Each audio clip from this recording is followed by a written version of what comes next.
Now, we're going to get started today, Charles, with Lucy Letby.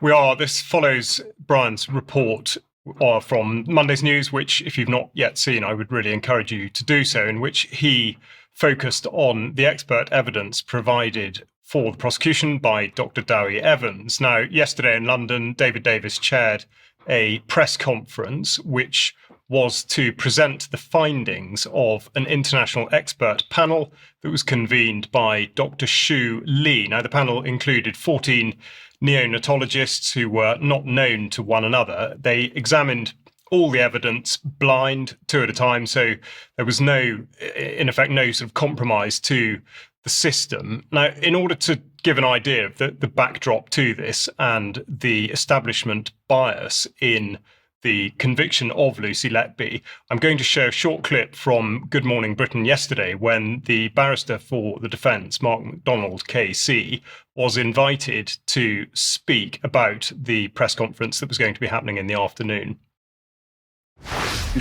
In relation to what they say took place to these babies is wholly unreliable. Is it the case that the prosecution in the case relied on a report that was written a number of years ago by a neonatal expert, that expert says was misinterpreted?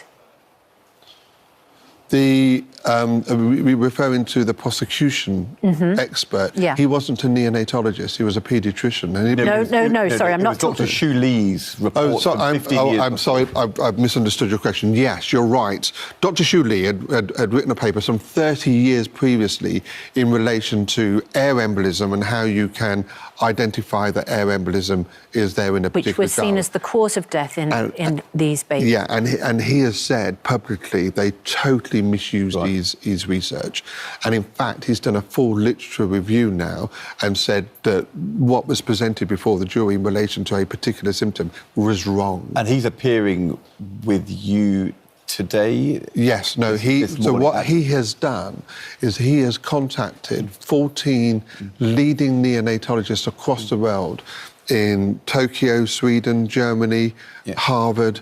He's put them all together and they have looked and assessed everything and come up with a conclusion. Just very quickly, because we need to move on, but you're a very reputable barrister. Yes. David Davis, a very reputable Member of Parliament. Yes. There is online huge conspiracies now of people who say this is all an establishment cover-up. Does that help or damage your cause, all of that? I take absolutely no notice. My focus is ensuring that the evidence that I have now gathered goes before a court or goes before the Criminal Cases Review Commission, and if they feel that the conviction is unsafe, overturning this conviction. The noise on the outside, I'm afraid, is just noise. I focus on the conviction. Okay. Thank you. So we see the amazing bias there of the mainstream media, absolutely insistent that there has to be a baby killer for this story to work. Of course, the female presenter there very keen to suggest that a 1989 paper should be considered out of date, or at least by inference. Ed Balls there making a very crass attempt to lay a sort of trap insofar as conspiracy theory is concerned, obviously well batted away by Mark MacDonald. Now, this case was brought to Shu Lee's attention in the first place because he was led to believe that a conviction was secured on a misuse of what was being described as evidence. And this is why the process or the ball started rolling. This was concerned with the specifics of skin discoloration and air embolism. Now, the critical difference with regard to this case is between the differences in effects of either arterial or venal air embolism. And this is work that he updated in December 2024, which would mean that based on the evidence that's convicted Lucy Letby at the moment, would mean that it was to make medical history because they would be the first recorded instances in which this kind of discoloration has taken effect in that fashion. Now, the panel has worked pro bono for the defence that the findings were going to be released no matter what, and they had access to all the medical records and the evidence. And as the chair of the panel, Dr. Lee has issued the following instructions to the expert panel. They were to review the records and determine the cause of death or injury. They were to review and comment on the expert witness statements and opinions. They were to issue an independent report about the causes of death or injury. And the panel, as I say, was of 14 who were not known to each other, one of whom is remaining anonymous, and they were not previously familiar with the case, which of course is a critical detail to it. Now, as part of the conclusive summary that was given at the press conference, this is Xu Li speaking about the background and in particular the medical context within which these deaths were set.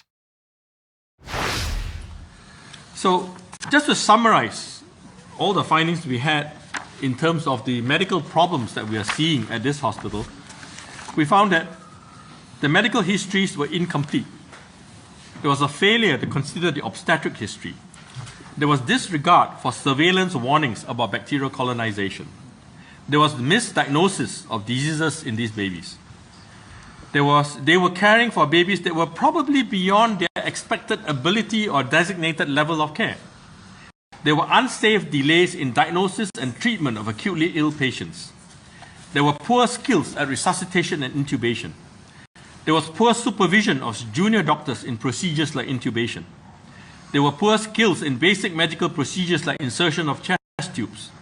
There was lack of understanding about basic things like respiratory physiology and how to mechanically ventilate the baby.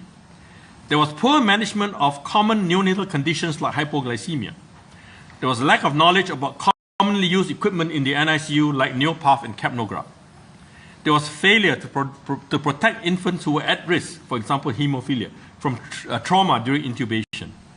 There was a lack of teamwork and trust between the health professions. There were also statements given by many witnesses which point to serious resource and infrastructure deficiencies.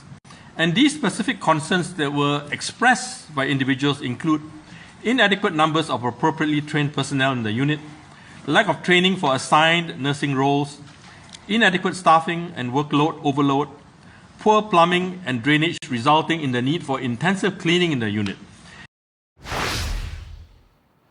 Now, he went on, but that gives you an idea of the many, many failings that provide the backdrop to this situation. Now, the reason this is significant is because all of this was ignored during the investigation, especially by the paediatric expert witness for the prosecution, the man I've mentioned before and that Brian spoke about at length on Monday, Dr. Dewi Evans. Now, referred to eventually in the press conference by virtue of the fact that he was asked a direct question about it, Xu Li summarised the conclusions. Well, first of all, sorry, before we deal with Dewi Evans, we go to the conclusions of the panel as summarised by the report. And here is Xu Li speaking about those. Our conclusions of this panel, therefore, was that there was no medical evidence to support malfeasance causing death or injury in any of the 17 cases in the trial. Now, I've only presented you 7 of the cases, 7 of the 14 official convictions, but the others are similar. It's just nuances, changes of a variation in the details, all right? Death or injury of all the affected infants were due either to natural causes or to errors in medical care. There were serious problems related to medical care of patients at this hospital. There were problems related to teamwork and interdisciplinary collaboration at the Countess of Chester neonatal unit. In summary, ladies and gentlemen, we did not find any murders. In all cases, death or injury were due to natural causes or just bad medical care. That's quite a statement. It absolutely is. I mean, it is seismic, not just with regard to this specific case, but the ripples or perhaps bigger waves that this should cause. Now, he gets to the fundamental question, which is not, did Lucy Letby commit murder, but was there any intentional foul play at all? Seemingly a question that has not been considered at any point to date. Now, as I said, there were then questions from the press, the first of which came from John Sweeney, and he was aiming to set the context with regard to this expert evidence given by Dewi Evans. And his question was, how many publications has Dewi Evans published on this exact subject versus those of Xu Li and the rest of the expert panel? The answer is that Dewi Evans has produced 0 documents, 0 publications on this subject, whereas Xu Li himself has produced over 400, and of course many more from the panel. The BBC, not surprisingly, were attempting to steer the discussion back to the circumstantial evidence, which, as Mark MacDonald correctly asserted, is of course totally meaningless if the medical and statistical evidence doesn't stack up, and he said that it can all be easily explained. So that was dismissed in a fairly straightforward manner, which took the focus back to Dewi Evans, upon whose reports the prosecution managed to secure the original conviction, which of course has been upheld in appeal twice. Now, specifically, the comment made by Xu Li about the failings of the witness, or the evidence, the expert evidence given by Dewi Evans, is shown in a video now. With Dr. Evans, I don't know him either, and you tell me that he hasn't published anything. If you look at this panel, there's probably about 500 person-years of experience with all these people. These are the heads of units of the top institutions in the world. So I would trust their judgment. When it comes to Dr. Evans' testimony and his opinions, I would ask you to ask 3 questions. First of all, the first question would be, if our panel found so many problems with the medical care provided by this team at this hospital, how is it that Dr. Evans found none? Because in none of the 17 cases did he even identify one problem with the medical care provided at the hospital. The second question I would ask is this. He seemed to be rather selective in his use of information. So if he wasn't selective, if all the information was used, in fact, you would come to a very different conclusion than what he came to. Just take, for example, the case of the hypoglycemia, where he said there was no sugar for 2 hours and the blood sugar grows, therefore it must be insulin. In fact, he missed the one important value, which was at 1146, showing that the blood sugar, in fact, did not rise. So was he just careless, or was it deliberate? The next question that I would ask is, even when there's an obvious cause of death, why did he go around looking for malfeasance? So I would ask you to ask these 3 questions and ask Dr. Evans that. If you can answer those 3 questions, I think you have the answer to your question. Extremely damning. And although Xu Li is at pains to point out what Dewi Evans did not look at, it's equally pertinent to consider what he did look at. And he's given a very revealing interview to John Sweeney, who I've just mentioned. The interview went out before, the interview was recorded before the press conference. It doesn't include his comment on it. But the point is that Evans very revealingly says that his investigations take into consideration what, how, who, and why. And as far as a criminal investigation goes, quite what business a paediatrician has in trying to determine the who and the why is something that deserves a lot of scrutiny that it has not had. For example, he was given access to the shift pattern of Lucy Letby. But why? He insists that the coroner was wrong. He insists that the statisticians were wrong. He insists that the neonatologists were wrong and didn't understand what they were doing and should keep out of it.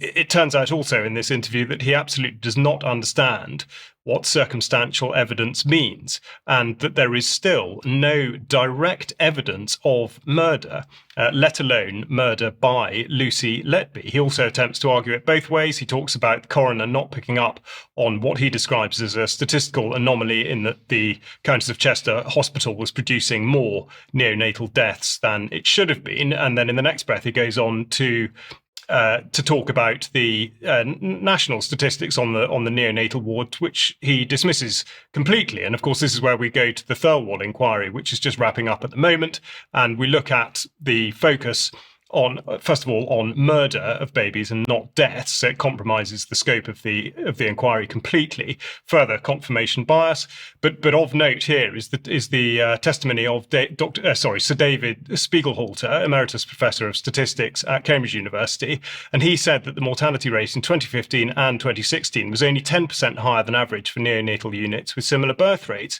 He said the Countess of Chester was highest in its tier of centres, but only just, and therefore one would not call it an outlier. outlier. So he again is disagreeing with Dewi Evans. So one has to wonder really whether the inquiry, which is wrapping up now, due to present its findings in the autumn, is going to be eclipsed by the findings of Xu Li and his panel. So it seems very much the case, as Brian was intimating on Monday, that Evans has inveigled himself in this case from the start. It's also very relevant that he was not licensed between the years 2014 and 2019. And this should, on its own merit, have precluded him and made his reports inadmissible.